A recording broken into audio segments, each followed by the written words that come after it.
Hi, and welcome to Sifting for Soul. In this episode, I'm going to talk about failure. Why failure? Because I have failed.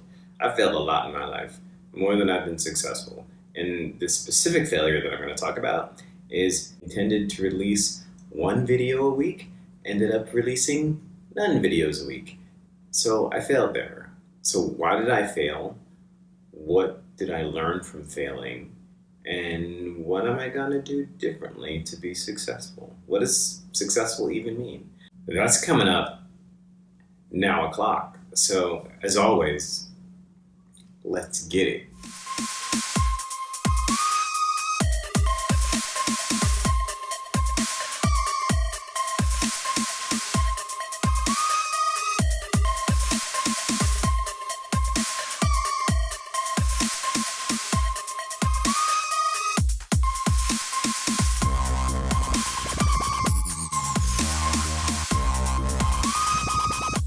So, welcome back to Sifting for Soul.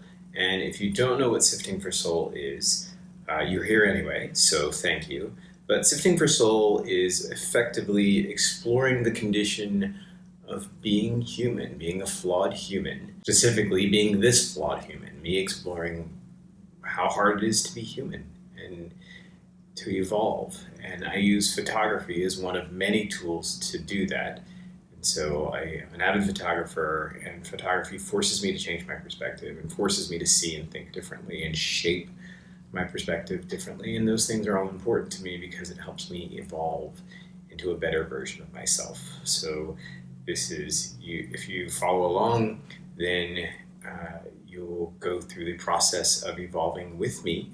And hopefully there'll be things in there that speak to you and help you think about yourself and your condition of being a flawed human. Unless, of course, you're perfect. You might be. I don't want to assume. And then you might also learn a bit about photography because I use a lot of techniques and things to get the image to look exactly the way I want it to look. I do different kinds of videos. This video is a TAFF video, or thoughts and effing feelings, or just thoughts and feelings if you want to be more PC. As I told you in the intro, this particular vlog, this episode, is about failure. I failed to release vlogs in the cadence that I thought I would release them in, or that I intended to release them in. Why did I fail? I'm glad you asked. I have an anecdote for this that will make it make sense. I love basketball. I love playing basketball. I'm not a huge fan of watching basketball, in part because I have a short attention span. I don't want to sit still for 3 hours watching people play a game. But I would rather be playing. I want to play. That's my point. I love it. But I'm not very tall. I'm about 5'6.5" or 3/4 inches, depending on who's measuring, because some people like to cheat you of that 1/4 inch. But I'm not very tall, and I'm okay. But if you're not going to be very tall and play basketball, you've got to be phenomenal because you're just outside of the ideal body type for that particular sport. And so my skills and interests don't really align as basketball goes. I'm built more like an incredibly athletically prowess computer nerd. Yeah, I would say. But I love basketball. And so the challenge is figuring out what the right kind of basketball or the right level of basketball for me to play is, because I'm not ever going to play in the NBA. I'm not ever going to play in the WNBA or any BAs. Let's take out the BAs altogether. I'm not going to play in those.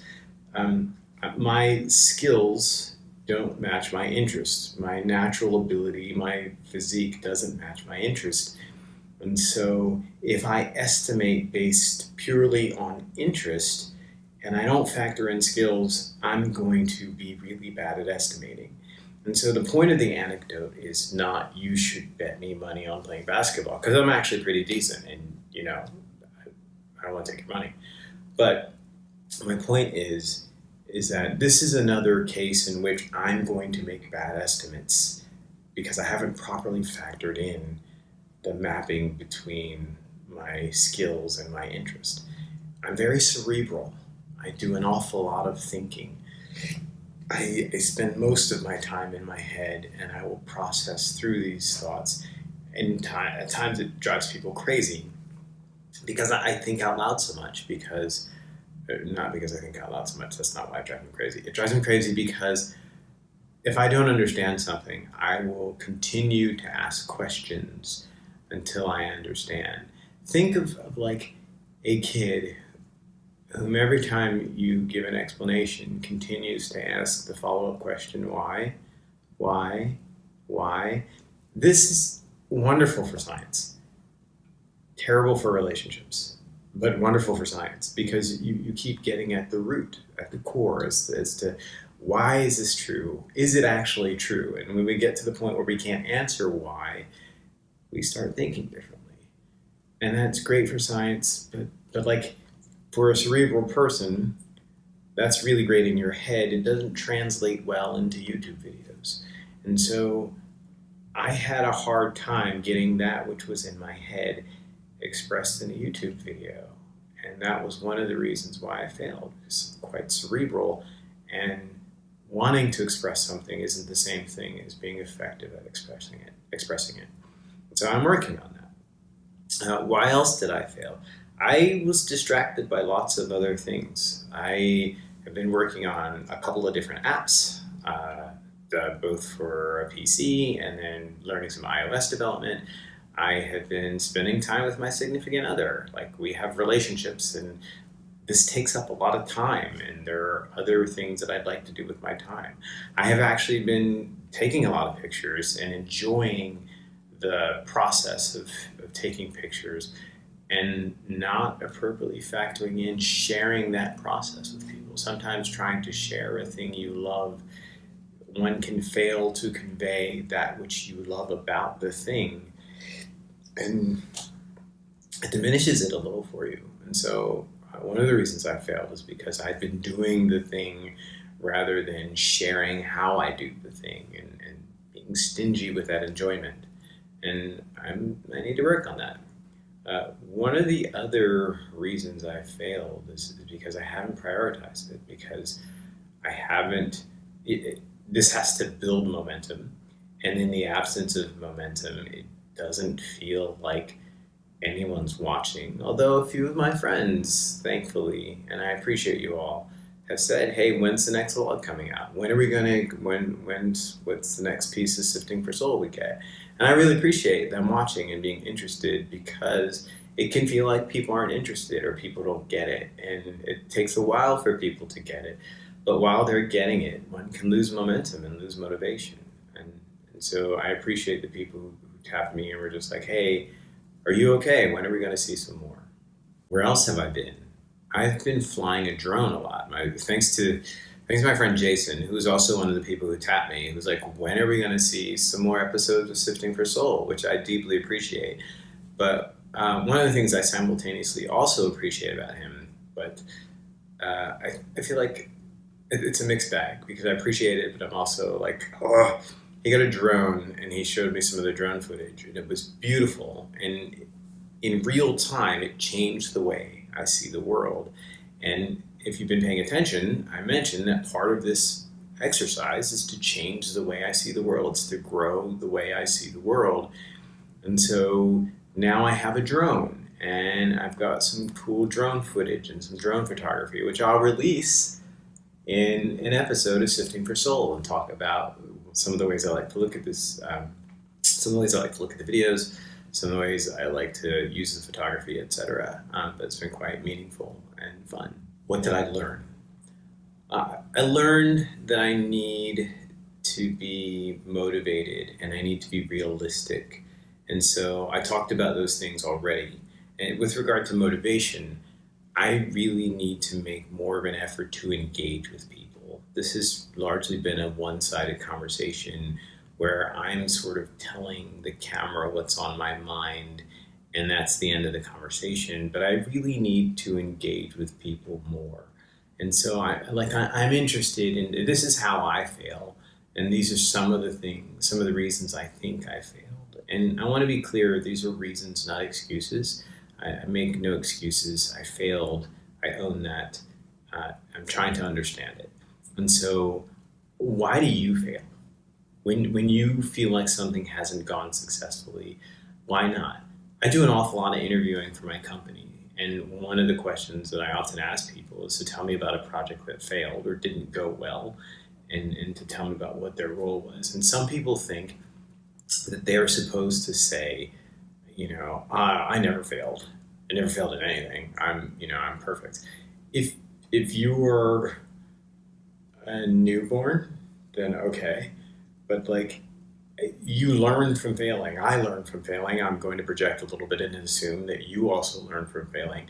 So tell me about an interesting way that you failed in the comments and what you learned from it and how you learned from it.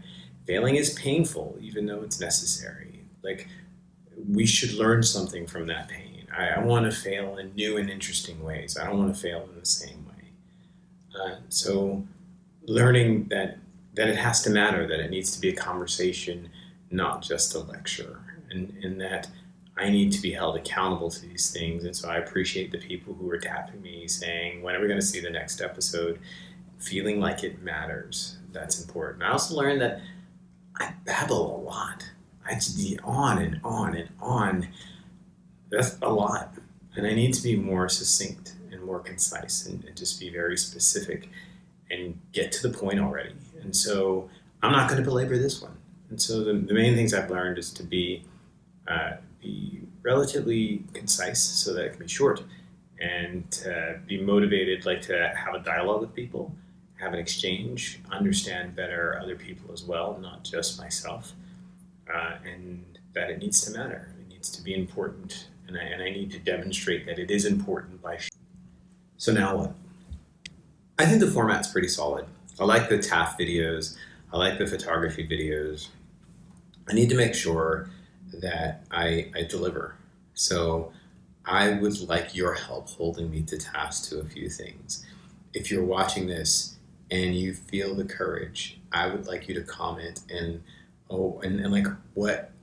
where you're susceptible to failure. So by way of example, I'm susceptible to failing if I don't recognize the skill and interest mismatch that I spoke about earlier. How are you susceptible to failing? I think the format is going to be good. I'm going to try to make this more interactive. I'm going to try to participate more. I'm going to participate more and make sure I answer any comments, and make sure part of that participation is getting at least one video out a week. And then I'm going to try to keep it brief, because as much as I like the sound of my own voice, even I don't want to hear it for 30 minutes or whatever. I'm going to try to keep it 15, 20 minutes. And then if I can't, I'm just going to cut some stuff out. So it's going to give me practice being concise.